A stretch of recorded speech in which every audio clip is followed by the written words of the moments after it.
Now, we are going to use a practical example to understand how these methods work. और हम जो example ले रहे हैं वो है the bike company which refers to as TBC। ये कंपनी परचेज और सेल करती है बाइसाइकिल्स को, और जो हमें डेटा प्रोवाइड किया गया है इसमें डिफरेंट परचेजेस बताई गई हैं जो डिफरेंट डेट्स पे हैं एंड डिफरेंट कॉस्ट पे हैं।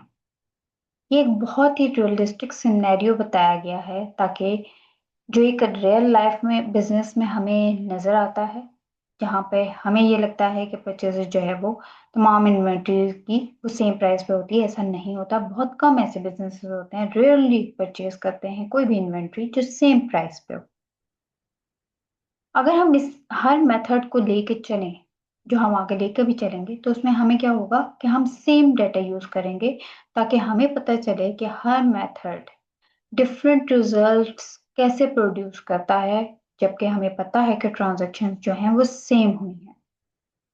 इसलिए मैं चाहती हूँ कि आप क्लोजली टेंशन यहाँ पर दें ताकि आपको ये पता चले कि कंपैरेटिव अंडरस्टैंडिंग आपकी हो कि हम किस तरह से इस कॉन्सेप्ट को लेकर चलेंगे। हमारे पास आगे मूव करने से पहले मैं चाहती हूँ कि आप इमेजिन करें कि ये जो बाइक कंपनी है ये आप मैनेज कर रहे हैं। You are purchasing bikes at different prices over time, and now you need to decide how to calculate the cost of the bike that you sell. This is exactly the decision that accounting method help us make. First आ जाता है हमारे पास specific identification method. हमारे पास जैसे name suggest कर रहा है, this method involves identifying the exact cost of each specific unit that is sold. इसका मतलब क्या है कि जब भी कोई भी सेल अगर होगी, हमें एग्जैक्टली पता होगा कि कौन सी आइटम जो है वो सेल की है और उसकी ओरिजिनल कॉस्ट क्या है।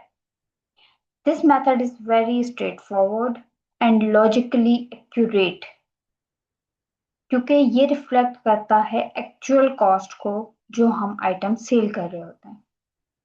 लेकिन ये सिर्फ प्रैक्टिकल चंद एक बिजनेसेस के लिए ही है। For example car dealers, jewellery stores and business dealing with customized product. So जो कस्टमाइज्ड प्रोडक्ट्स जो हैं उनको डील कर रहे होते हैं वो इस मेथड को यूज कर सकते हैं, क्योंकि हर आइटम उनकी यूनिक होती है और उसे आसानी से ट्रैक किया जा सकता है।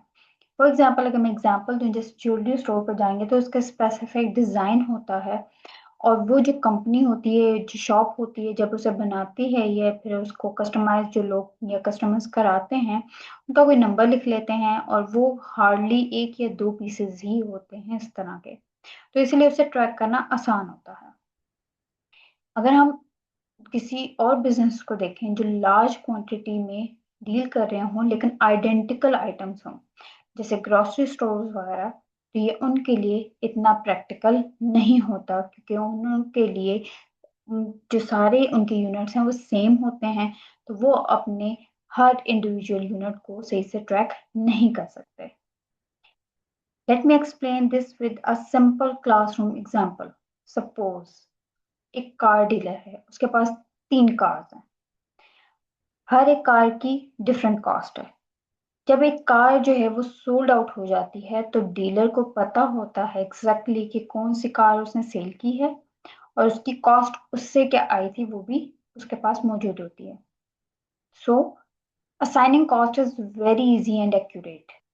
लेकिन इमेजिन करें एक सुपरमार्केट में जो डिफरेंट आइडेंटिकल मिल्क कार्टन्स जो है या फिर जूस कार्टन्स जो है वो सेल कर रहे होते हैं। तो ये उनके लिए पॉसिबल नहीं होता कि वो हर एक कॉटन को एग्जैक्टली ट्रैक कर सकें जिनको उन्होंने सेल किया है। इसीलिए हम स्पेसिफिक आइडेंटिफिकेशन मेथड जो है वो हमारे पास इम्प्रैक्टिकल हो जाता है इन केसेस में जहाँ पे हमारे पास लार्ज क्वांटिटी में चीज़ें हों और सेम आइडेंटिकल हों।